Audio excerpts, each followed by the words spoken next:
to the third hour of Kenya's biggest conversation on the Situation Room this morning. Our audience on KTN here and our live streams are up on YouTube, Facebook, and on X. And we continue this morning getting into a conversation this hour. And he's here in the hot seat and he'll tell us why he's disappeared for some time. Already putting you on the spot. I can hear. Jimi Wanjigi is the Safina Party leader, and he's here this morning. Jimmy, good morning. Good morning, do long time. Have you been in Kenya? Yes, off and on. Okay. But yes, mostly here. Mm-hmm. It's good to meet the two Dennises too. Yes, I'm surrounded. I don't know which Dennis. one is Dennis the Menace here. It has to be the younger one. Oscar, a real pleasure. I don't think we've had the honor. No, we've not met before. Okay. I only see you on TV. Yeah, I also see you on TV. But good to see you. Yeah, likewise. Yeah. Likewise. Okay. Dude, what's this about today? This about today is asking very many questions indeed, and as we get into it, we'll tell you what those are. We're looking into 2027, whereas we're 2 years away from the election. You would imagine that tomorrow is the day that people are going to line up and take the vote. But before we get into that, the other Dennis, is... The Menace. Yes. I'll leave that to you. He's taken us to a different country this week. He'll tell you where that is, and we'd love to hear your interpretation of this proverb. You're having this discussion about Dennis the Menace. We're actually having that discussion over the weekend. Oh, because you are? they used to appear on the newspapers and all of a sudden Yes. they disappeared. Yes. So if you go to the library, they are there. So if you want just a history of Dennis the Menace, Okay. it is there. But today we are in a country whose capital is Gitega. At Gitega. Yes. Hey, It's in which country East is Not that? Africa. Kenya. It's, It's not not here, Kenya, Thika Road. but it's in East Africa. Previous capital was Bujumbura. Now we're in Burundi. Now we're together. Burundi, yeah. Yes. The sad thing about the country is it's considered to be one of the poorest countries in Africa. But if you look at the agriculture they do is great enough to push the country's economy. And one would only hope that they get to take advantage of that to change the situation in the country. Today, let's talk about the proverb. It's all about fire and smoke. And you can't hide smoke if there is fire. Yes, you can't. How do you interpret that? When there's smoke, there's fire. When something is burning, you can't hide it. That is very much the situation in this country of ours. Okay. Okay. From your interpretation, then I riddle you a question. Are things burning in Kenya? Oh, completely. We have a revolution that has not stopped. And before I say too much, let me say that I'm honored to be here in the month of Sabasaba. This is the month of Sabasaba. A revolution that catalyzed what we call the second liberation of Kenya. And it's good to be here. I'm very proud to be here this month. At a time when there is the third revolution. This is why Kenya is burning. It's very clear that this third revolution was witnessed a year ago when we had the Gen Z uprising against the finance bill. And it's important that people understand that it was not just about the finance bill. It was about their political and economic future. Their stolen future. That is what it was about. And before I go any further, I have been here several times, and one thing I always do is make sure that we remember our fallen soldiers. Last time I read up to, I think, number 40. You must recall that there were 60 that were killed last year, at least confirmed killed. This year again, I don't know the number last week, but they say it's 19. Yes, we're at 19. Officially. Now, you're talking about 80 young people whose lives have been taken. So I'd like to read the next 10 names, if you don't mind, so that we remember them and remember that we cannot forget them. Yeah? They are us and we are them. Those names. Are these the names of last week? These are the names of the 60 that died last year. Yep. And these names I have been recording here over the last few sessions. I had reached number 40. So now we go to 41. Dennis Juma, who died in Embu. Falandlio Nakara, can you believe it or not? A Tanzanian, a young Tanzanian man who died at Sunbeam. Braxton Omar Mugesi in Homa Bay. Besco Tonyango alias Benson Bidi Okumu in Kisumu. John Boidearis in Nyeri. Timothy Mashua in Nyahururu. Wycliffe Kane Mwenda in Nairobi.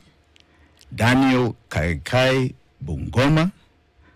Timothy Miheso in Kakamega. And Charles Owino in Kitengela. Now, you can see the different array. These are different communities, different people that came together to say, you are no longer going to steal our future. And that is the symbolism of Sabasaba. Sabasaba was about a stolen future that had been taken away from a period of independence. Every generation has stood up in this country against what they believed was a stolen political or economic future.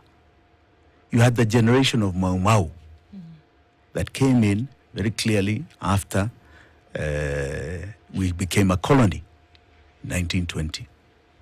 They woke up, many of them, even Dedan Kimathi is rumored to have been about 26, 27 years old. You have people like Mariama, who were 24. You know, they were young people that decided no matter what it took, they were going to go to the forest and make sure that the two things they are fighting for, land and freedom, was going to be returned to the native African, the native Kenyan. And they did. Remember, it was both political freedom and it was land, economic. When independence came, unfortunately, although Jomo Kenyatta was a hero of the liberation struggle, because, you know, there's been a lot of debate, but at the end of the day, he did serve 7 years in detention too. He did. There's a lot of debate. But he seems to have compromised to what at the time were the sympathizers to colonialism. These were the home guards. They're the ones who seem to have taken over the government. And in as much as we got the African in terms of political leadership, we have been elusive in terms of our economic rights. It has been elusive. We got quite a number. We took over the reins of power from the Mzungu, but we took over power that the Mzungu had created in 1920. And Dennis, you were not here last time when I was talking about this. No, I wasn't, but I was watching you. You're watching me? Yes, I was. You know, there was a system that was set up here in 1920 by a private company called Imperial British East Africa. That was simply this.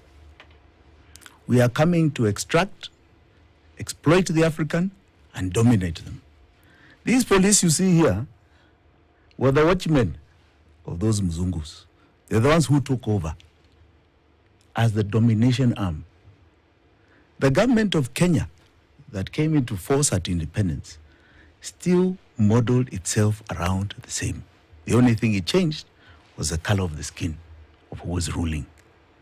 Jomo Kenyatta, in his wisdom, did provide a system that empowered us to a degree in terms of land. There was land demarcation. There was clearly land Mzungus were made to give up. And the country developed a foundation, right, that was to lead to our prosperity. But we had challenges. And those challenges led to a dictatorship. Do you know the Constitution was amended and consolidated in 1969 to embed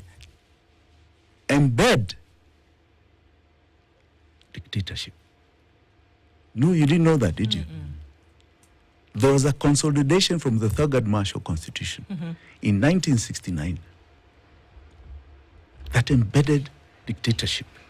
How would That that embedded for the it to live public out how? like multipartism. Okay. No multipartism. Yes. That is what embedded the single party called KANU. Okay? Right?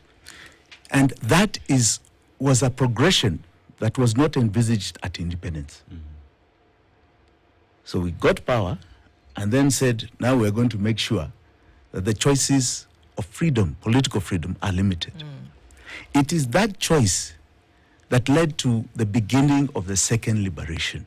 The 70s, 80s, and 90s were full of the second liberation for our political rights. It was that embodiment. All right?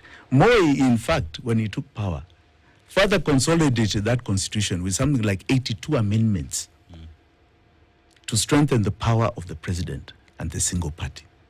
So it just tells you how much, how far we have come from. Now, at that time, you had what were called the bearded sisters. They were being called out by Jonjo, right? People like James Orengo, who stood up, at the time young men, my own party leader on the outside in the 90s. You had people like Kenneth Matiba, right, who were then middle-aged. You had Charles Rubia, same. You had even people like my father, who stood up against the dwellings in Moroto and so on.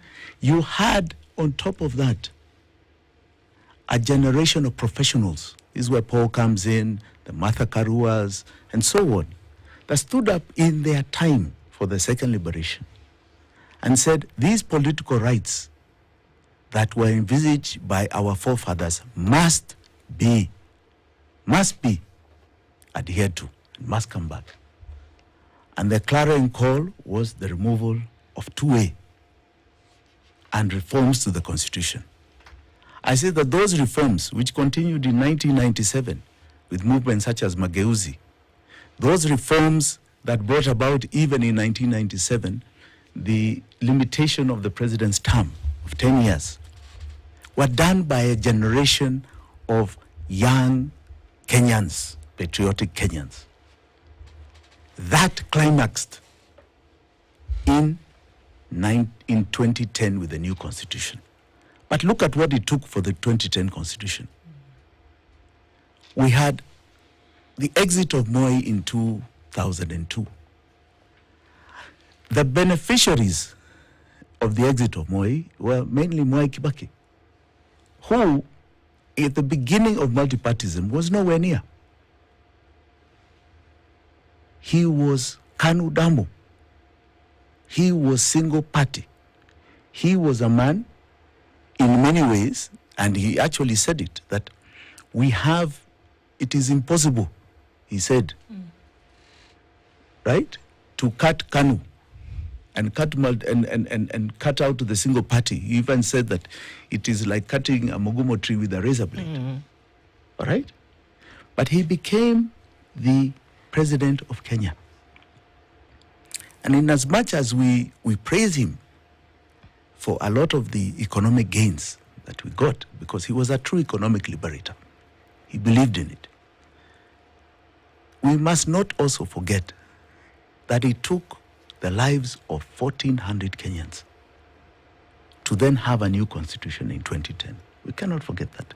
In other words, the struggle still continued. The struggle still continued. But as far as I'm concerned, that was the end of the second liberation. We got our political reforms. We can now speak as we are allowed to speak. It is now this government that is trying to draw back those gains.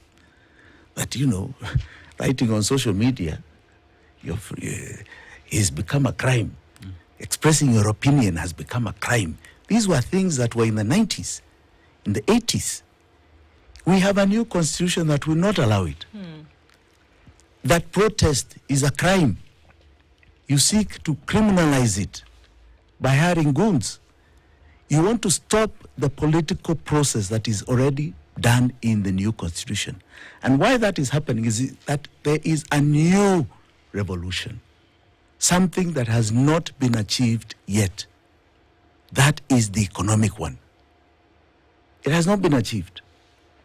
This is still a government and a system that extracts, exploits, all right, and tries to dominate us with their police. And yet, with a number of people who then, at that time that you speak of, are still within political circles today, who understood what the struggle was to get to a place where you could actually speak openly, and are part and parcel of a system whereby is characterized by the things that you speak of.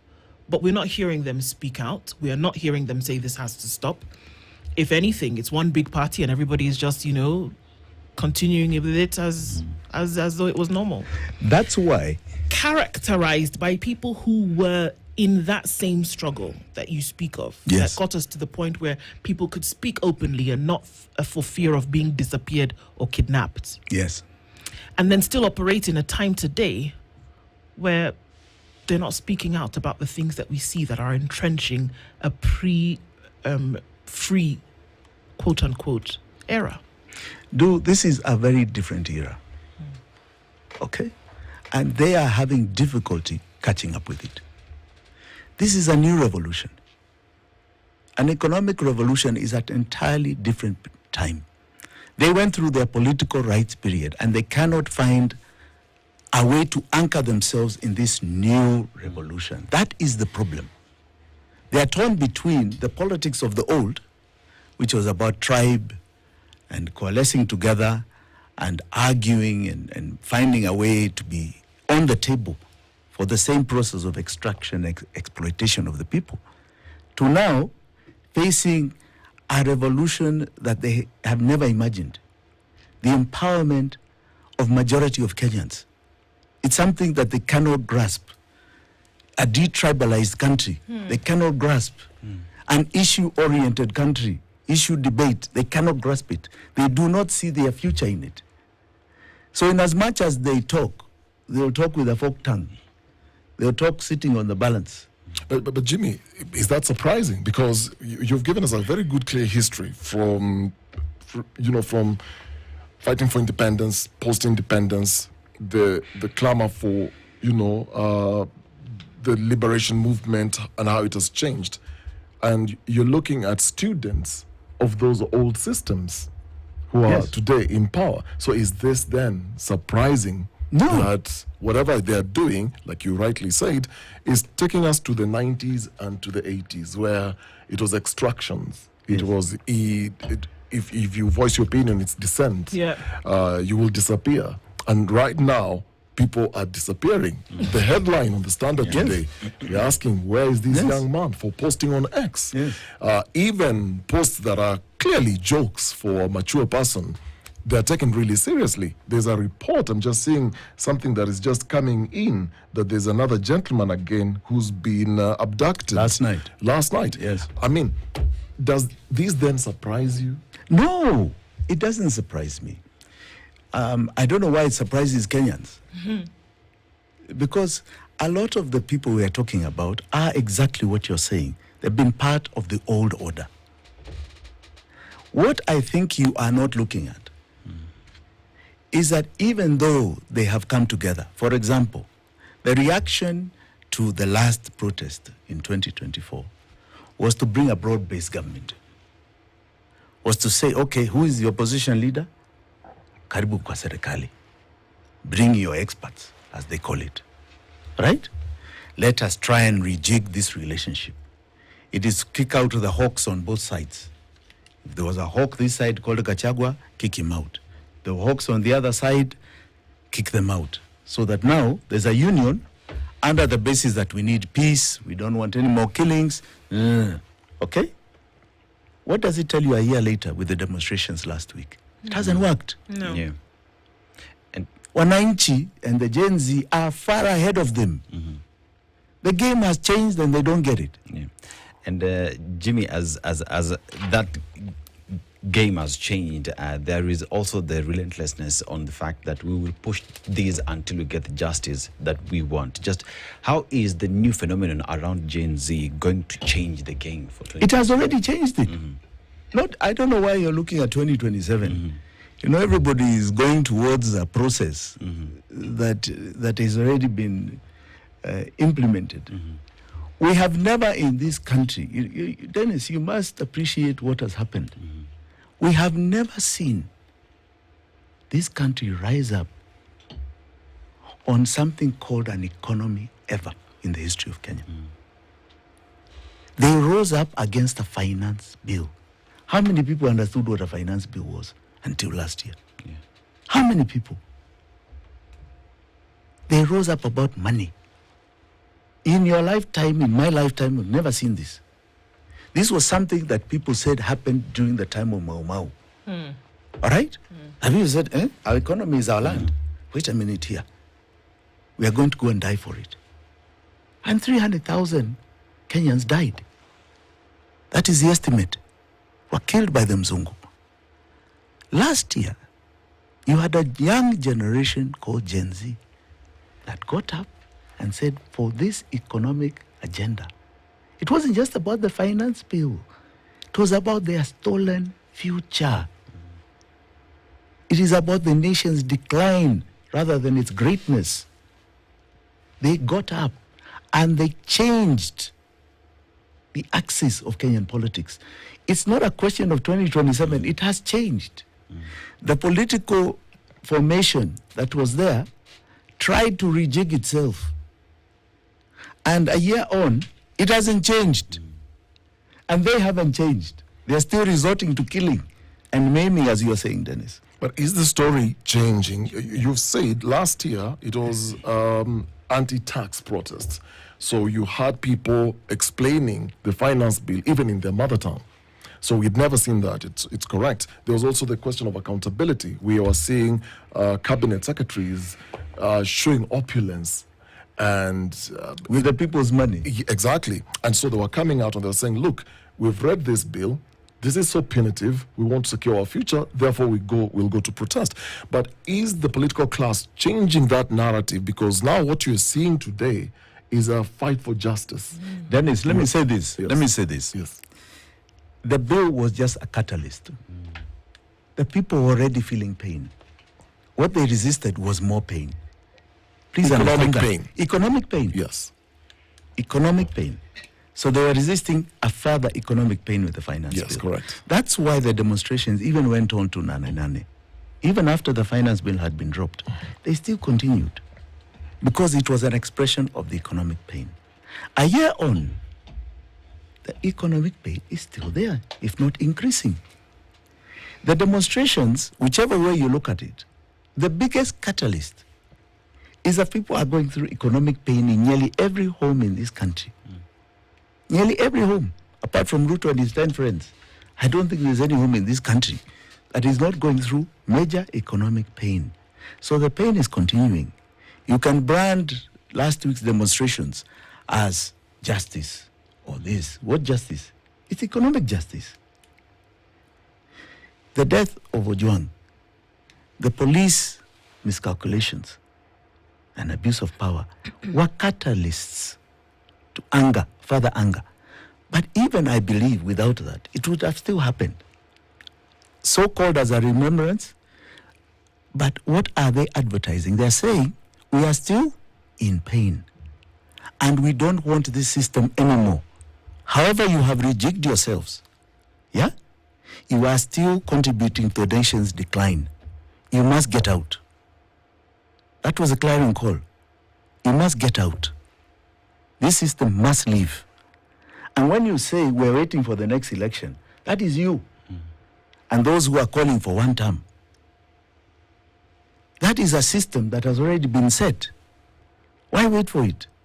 Kenyans, when they downed the finance bill, if you look at any country abroad, any modern Western democracy, the death of a finance bill is a motion of no confidence. Absolutely. All right? They lost it last year. What are they still doing in power? What are they doing in power? Well, I mean, by your own admission, Jimmy, you said that nobody's in a position whereby they're going to say, well, okay, I can see that things have gone to the dogs, and so as a result of that, let me step down. Nobody's going to do that. Let's look at it this way, They have tried to rejig themselves. We are back to square one. With the same people. Same people. They try to rejig, trying to say, okay, let's get the opposition leader, bring him in. Let us try and say we have a government of this. They've created narratives about what they are. The whole country is here. The country was always in cabinet anyway. It's no difference.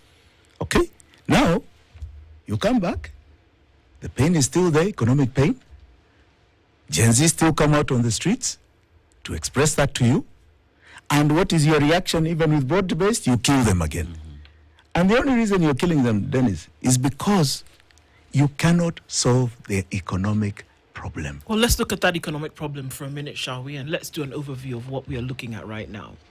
And obviously, to what came out largely from what you essentially told the nation about, look here, this money that you're paying, likelihood of the likelihood that you actually didn't spend it, and you're being asked to pay it back.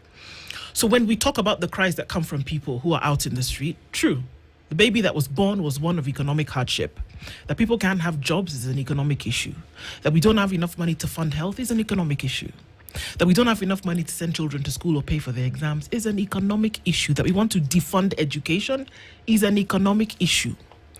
That a young man is in the street and he's got to sell masks in order to survive. And he's shot. Literally to eat. And then he's shot. Those are the economic issues that we are talking about. That possibly if he was doing something else, and look, there's no justification for any of this, but that's his livelihood. And that his bill was 3 odd million shillings. And his family, his father, who's also a vendor, was asking himself, how on earth am I going to pay this? These are all economic issues. It doesn't matter where you look. The hinge on all of these problems, when you open that door that creaks so loudly, is economics. But we're in a situation whereby for every 100 shillings that the country makes, 70 of those shillings goes towards the payment of debt, for which Kenyans cannot see. So are you saying essentially, Jimmy, that if you solve the economic issue and have somebody at the top who is prudent enough to deal with these issues, a good number of the issues that we are calling here will not be ones for concern? You said it very well. Let me just add. Every single revolution in the world has been based on economic issues. Every single one. Even I was here, remember, the beginning was economic and political freedom. 1945, world order changed. Right? Mm-hmm. But what was that war about? Economic. The Germans were killing the Jews and creating a new world order without Jews, because they felt the Jews were controlling the economy in Europe. Mm-hmm. Right? The World Economic Order that came out then was one side went to communism and America dominated capitalism. All right? Mm-hmm. In 1991, the end of the Cold War, and I want you to see the significance. 1945, world order changed. 1950, Kenya started the emergency war.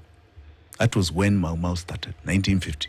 Well, then the emergency was called in 1952. In 1991, you had the end of the Cold War. So the end of more or less communism as we knew it before. Right?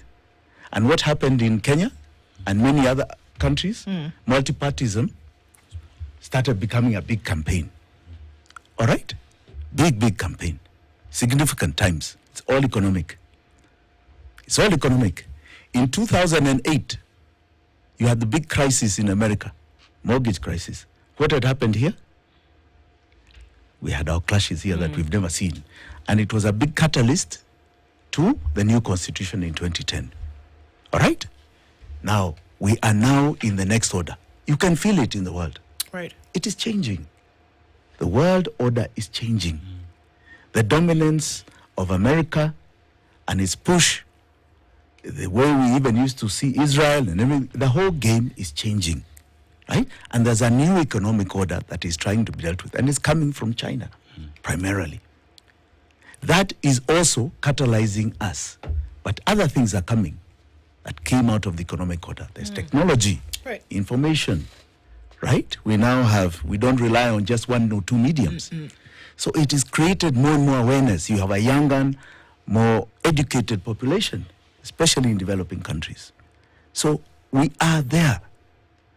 And we understand our problems. You know, I remember, I'm glad you're reminding us, the country about the debt debate. I came out with a report in 2022, yeah. July, before the elections.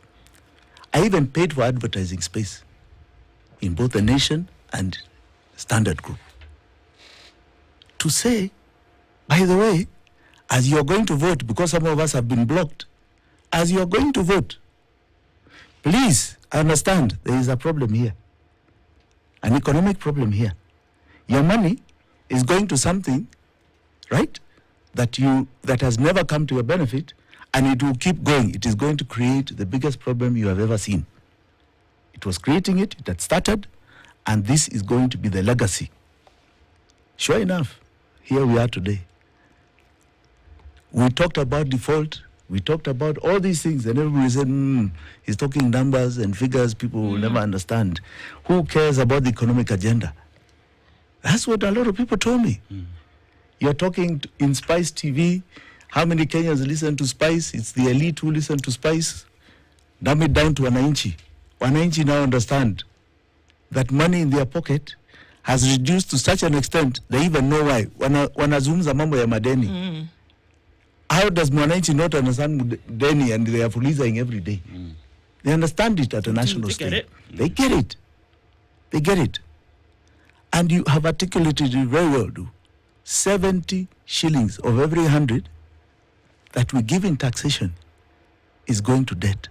But Jimmy, sorry, just to quip in a bit, on that train of thought, when you are doing, I actually watched a series you're doing around the debt question in the country that year, but so did the Kenya Kwanza government in their manifesto. They talked about bottom-up, and the conversation around the country was for hustlers, Mama Mboga, Boda Boda, and so the rallying call was still on the issue of economy, and there were promises that were made. We will stop this culture of borrowing. And there were figures that were being quoted then. They were reading the economic report of the country correctly. And so on the premise of that, people then hoped that for the first time then, we have somebody who feels us, because it was hustlers versus dynasties. The dynasties don't feel the economic pain, hustlers do. And so because this is one of our own, let us just get him into this position, and then we will sort out all these issues. But things have timed. I fully agree with you. They helped bring the economic debate to the election. Yes. It was about the haves, the have-nots against the haves. That's what their premise was. And in as much as they tried to talk about debt, I don't think they fully understood the problem. Or if they did, they were hiding it from Kenyans. There was no way they were ever going to be able to fulfill those obligations that they promised, when 70%, in fact, at the time it was about 60 to 65%, 65 shillings of 100 were going to debt. Because look at revenue. Revenue is taxes and debt, right? So if you're receiving 100 shillings and 65 is going to debt, what do you then need for the counties? The balance of 35 goes to the counties, right? Then how do you pay salaries? How do you pay operations of government? Salaries is another 50 to 60. So you're borrowing. So saying that they will get out of the culture of debt was a lie. It was a lie. So then if they are borrowing, right, Yes. for their own recurrent expenditure, Yes. which is against the law, right? The law does not allow you. So they do not have money to fulfill any promise, even today. That's why they are resorting to shooting Yankee people. They cannot solve the problem, right? They cannot solve it because they do not have money. Jimmy, I'm hearing you say, that it's everybody is aware that there is a debt problem, number one, and that there's not enough money to pay the debt and run the country at the same time. Correct. And that people have risen up to say, look, this is a problem here. Correct. You cannot make a conducive environment for us to get jobs. You can't educate our children. You can't put enough food on Correct. the table. And because we're bringing up those issues, rather than solve the problem because there is a personal interest there, you're going to shoot us to keep us quiet. Absolutely. Absolutely. Because what choices do they have by solving the problem? You have two choices. Mm-hmm. You default or you say, I'm not paying it. Mm. Our position is that it is odious debt, which means that it is illegal debt that we should not be paying. As far as I'm concerned, that debt, we have no debt in this country. So that 70 shillings of every 100 should be wiped out. And I would wipe it out like yesterday. Right? But what are the consequences of that? A lot of these people, and William Samoei Ruto is one of them, he was part of creating that odious debt. He was in the government of Uhuru Muigai Kenyatta. And they created that odious debt. In fact, William Samoei Ruto was the one given in the sharing of power the docket of finance. I know because I'm the one who did the MOU.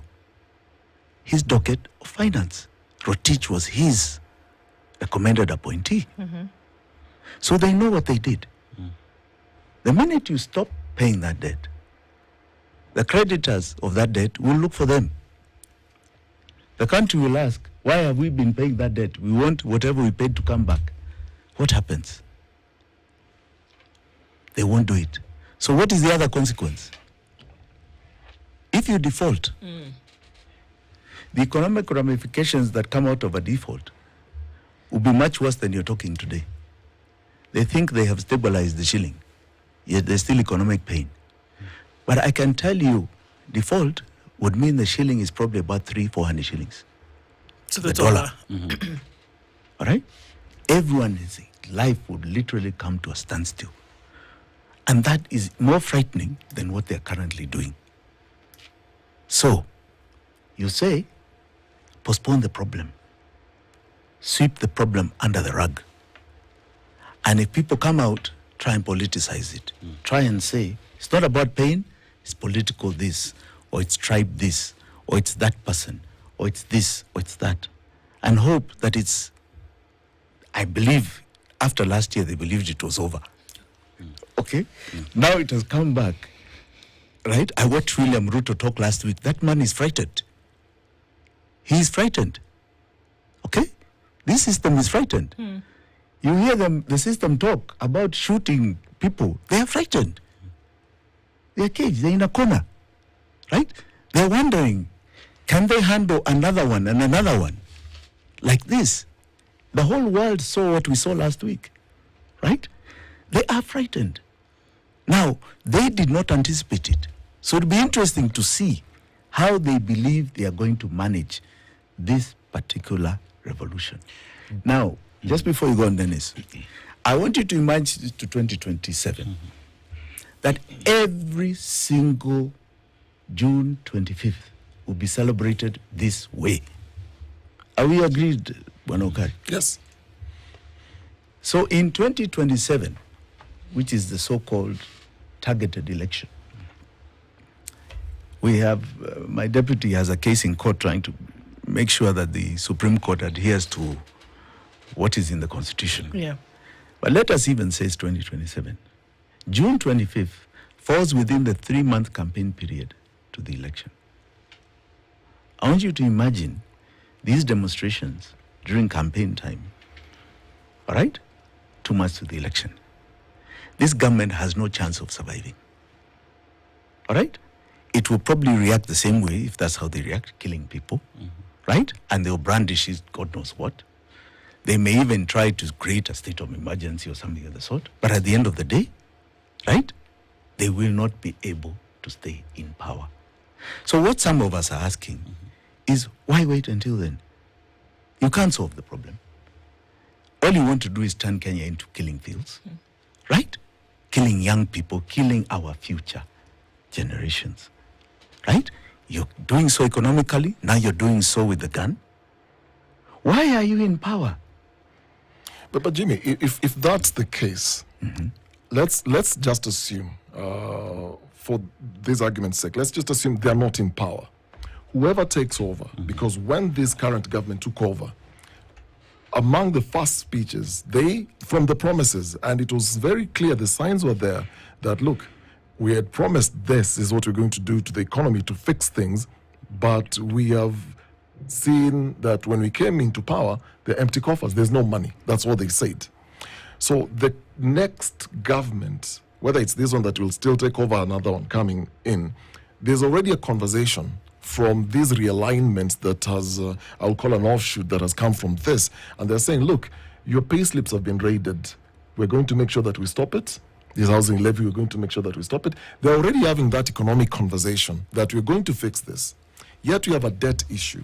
Correct. And so my question to you is, what is this uncomfortable conversation we are not having as Kenyans? Because we may change the characters, the issues will still be the same. Dennis, that's a wonderful question. I'm so glad you brought it up. You're very right. There is that conversation. And I want to talk about the different groups. There's a broad-based group that is about continuity. Status quo, continuity. There's that group, and those were the presidential candidates of 2022. Their deputies are in another group, right? Which I will call the one-term group, the whatever you want to call them, but that's where their deputies are. And those are the ones having that conversation about reduction of taxation. But they are not telling you how they will pay the debt. That's the uncomfortable discussion. How do you reduce the 100 shillings? All right? These 70 shillings of every 100 going to debt is going to continue until 2034. In other words, it grows every year. In fact, this year, I'm waiting for the figures. We're estimating that they are short on about 250 billion worth of tax revenue. So it may not even be 70 this year. It is 78% by our estimated calculations. All right? Wow. Of our tax revenue going to debt. It will be worse next year. That's 2 trillion going to debt this year. It is another 2 trillion and more next year. And it continues until 2034. Right? Now, they are not having that conversation because who are they? Who are they? They are the same players. Uhuru and Ruto, I kept saying, were a virus that just keeps mutating. All right? In 2022, one was on his own, the other was supporting another candidate. And all these people you're talking about were in either one of those two camps. It is the virus keeping on mutating. They will never solve the problem. Because solving the problem means that you are going after the very people, right, that created it, that are your benefactors. You have benefited from. You've been made out of. You had jobs from. Right? So they will not go after them. So they will not change the arena. That's why there's a new alternative option that's coming out. And Gen Z are leading it. Okay? Where it's politics of issues. Politics real. Not tribe. Not this division, that division. Not telling us hustler dynasty. No. Not telling us I'll reduce housing levy and telling us I'll reduce taxes. Okay, so how do you pay the debt? I mean, let's be honest. Right? Let's be honest. But you're never going to get out of it. You won't get out of it. You won't get out of the problem. You will not solve the problem. Those, in fact, by the way, housing levy is bringing how much money? 70 billion? All right? 70 billion. Remove it. You're paying 2 trillion. Now, the converse, which is the alternative, is saying this, that our stolen future, we want to reclaim it. And the way you reclaim it economically is with debt.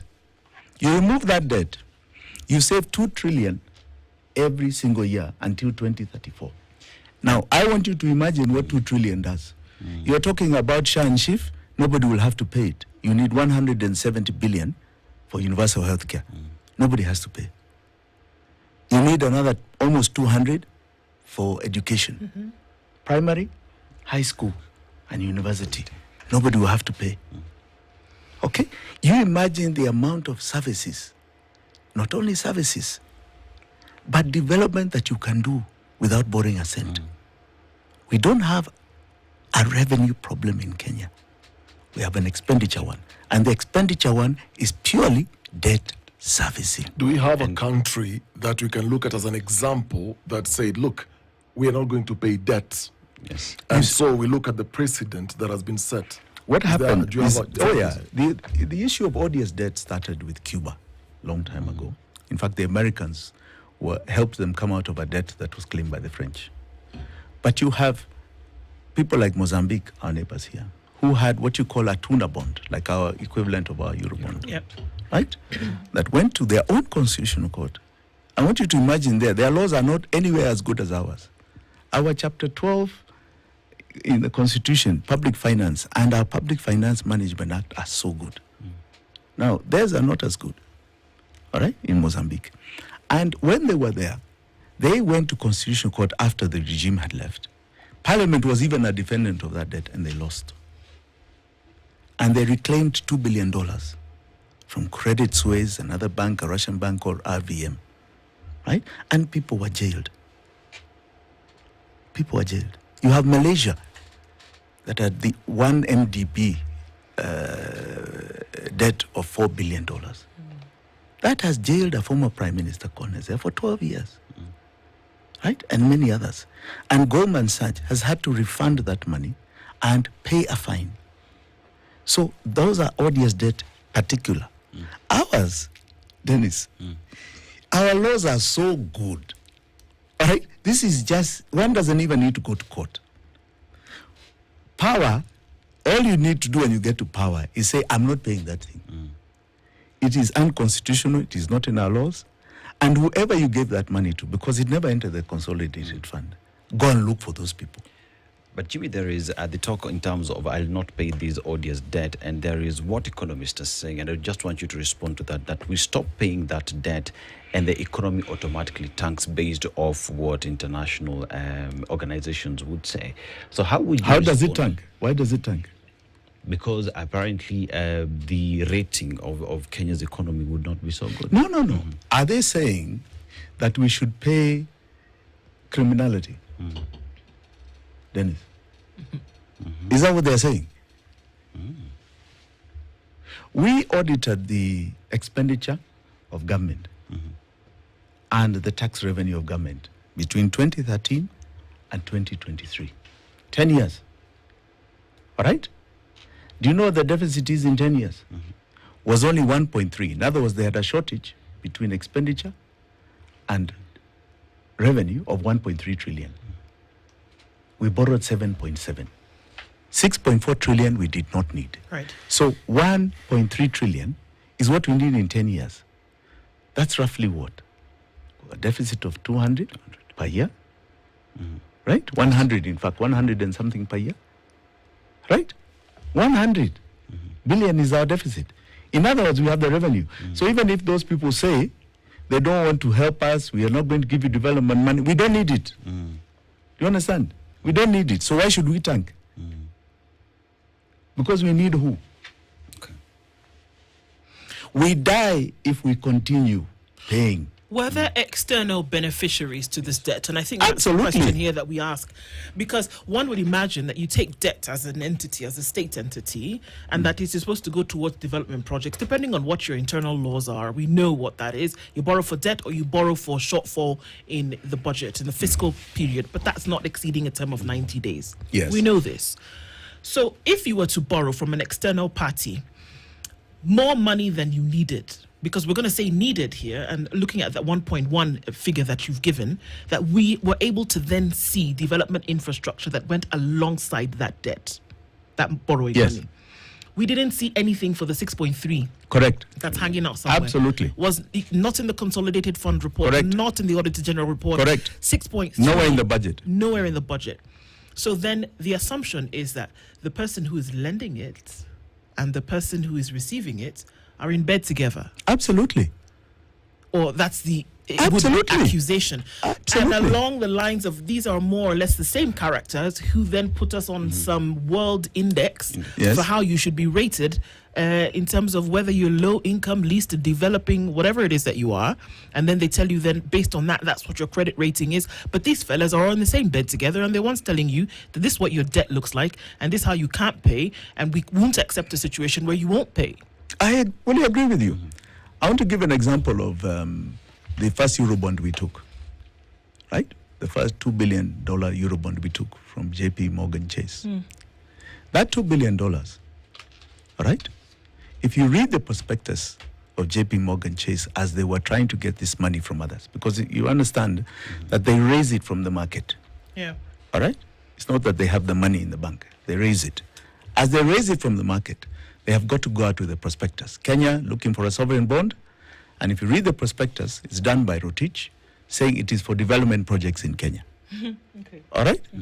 Now, JP Morgan Chase has a fiduciary responsibility to the people who are giving them money to ensure that the prospectus is accurate. So all they needed to do was say, which development projects? Right? And those development projects are anchored in the budget. All right? All of them. So it should have been funding in the budget. It doesn't exist in the budget. So they didn't care. They are no different to the allegations against Adani. Right? You raise money under falsehood from the emerging markets. Those are people to be investigated by SEC. So yes, they're collaborators. They are collaborators. They open an account, right, in JP Morgan Chase for people from the treasury to sign. Yeah. Those are collaborators. They should have read our constitution. So we have a challenge here. I agree. But the same ones who are going to rate us do. Our government will be very clear that, by the way, we are not going to pay what is illegal to us. Those that you gave money, kindly look for them. Yeah, because it's like It is somebody else has obvious to moved- us as yeah. Kenyans. Somebody else has moved into the house. Yes. And you're saying that the person who rented the house before owes you some Owes money. you for money. whatever Go and it look is. for them. Go and look for that. Yes, Essentially what we're saying. because it never came to our benefit And all of as we these moved in. Yes. and all of these issues that we see today are hinged on some of these decisions to the trillions. Correct. Essentially. And that's why we have people and that's why you have the nation on its knees complaining and in the street. And it will not end until that virus of debt payments is cut. That is actually the removal of our slavery. So Dennis Okari, I want to say, you're very right. Which are the players? You know, it's so serious. I was just doing my calculations here. $2 billion US, you convert it to Kenya shillings, assuming on average you live 50 years. Every day of your 50 years, do you know how much you'll be eating every day? 14.1 million every day for 50 years. Yes. Now that's 14 that's million $2 billion. every day. That's $2 billion. I want you to understand our debt is now creeping to 12 trillion. 12 trillion. All It's right? unbelievable. And in the last few, and we keep paying. So you have just said we've paid 2 trillion this year. Yes. This thing doesn't go down. It keeps going up. When Ruto took power, it was at 8.5. It's now 12. What is going on? Do you think you'll ever pay it? You can't. Because as I said, your money, 70% of it, of your taxes, are going to paying it. You need to keep borrowing to live. Essentially what you're saying, we who are alive today, our unborn children to their 10th generation will still be paying these current. Yes, if they're still alive. Unless somebody comes We are and dying. says, We are dying. If you're not dying economically, you're dying with a bullet. We're dying. something's got to give. Kenya cannot continue with this. And anybody who does not address this as the biggest factor today, tomorrow, and the day after is wasting Kenya's time. That's a good All place. their stories are just rubbish. And that's a place for us to think about this because we can tie it directly to that. and for us to be able to think about. I mean, it's a lot to take in, but it's necessary to do and to have conversations around, and the discourse has to continue. Thank you for opening eyes, Jimmy. Thank you. And we look forward to the next time we can talk again, because we must keep these conversations front and Thank you center. very much. Jimi Wanjigi has been our guest this hour, looking at some of these things. My goodness, you start off Tuesday and you're like, what on earth are we going to do? Now here's Dennis with his 50 years, and I don't know. Yeah, you calculated very well. That's the truth, and that's Very where we well. are. It's a Situation Room at 9:03. Good morning. Thank you.